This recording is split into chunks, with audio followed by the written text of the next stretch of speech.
শিক্ষার্থীদের প্রকৃতি এবং মানবতার সাথে যুক্ত করে শিক্ষা প্রতিষ্ঠানকে শুধুমাত্র পাঠদানের গণ্ডিতে আবদ্ধ না রেখে একটি পরিপূর্ণ শেখার কেন্দ্র হিসেবে গড়ে তোলার লক্ষ্যে দিনাজপুরের বীরগঞ্জে পালিত হয়েছে জেন্ডার সমতা ও সামাজিক অন্তর্ভুক্তি জেসি বান্ধব গ্রিন স্কুল উদযাপন। ৪ সেপ্টেম্বর বৃহস্পতিবার দুপুরে মোহনপুর ইউনিয়ন পরিষদের চেয়ারম্যান শাহিনুর রহমান শাহিনের সভাপতিত্বে চৌধুরীহাট উচ্চ বিদ্যালয় প্রাঙ্গণে এই অনুষ্ঠানের আয়োজন করা হয়।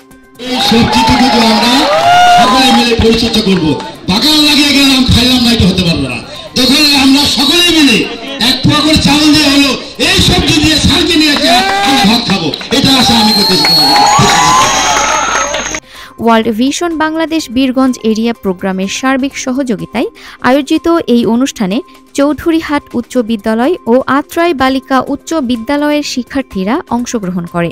অনুষ্ঠানে প্রধান অতিথি হিসেবে উপস্থিত ছিলেন উপজেলা মাধ্যমিক শিক্ষা কর্মকর্তা জুলফিকার আলী শাহ। বিশেষ অতিথি হিসেবে আরও উপস্থিত ছিলেন আত্রাই বালিকা উচ্চ বিদ্যালয়ের প্রধান শিক্ষক আবুল কালাম আজাদ এবং চৌধুরীহাট উচ্চ বিদ্যালয়ের ভারপ্রাপ্ত প্রধান শিক্ষক তশরিফুল আলম।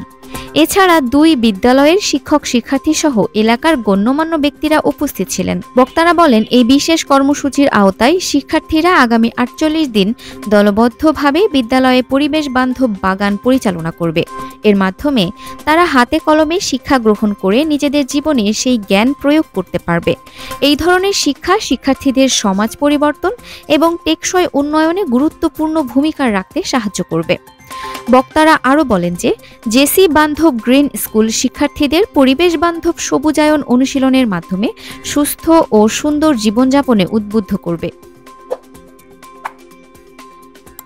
দিনাজপুর টিভি মানুষের জীবনের কথা বলে।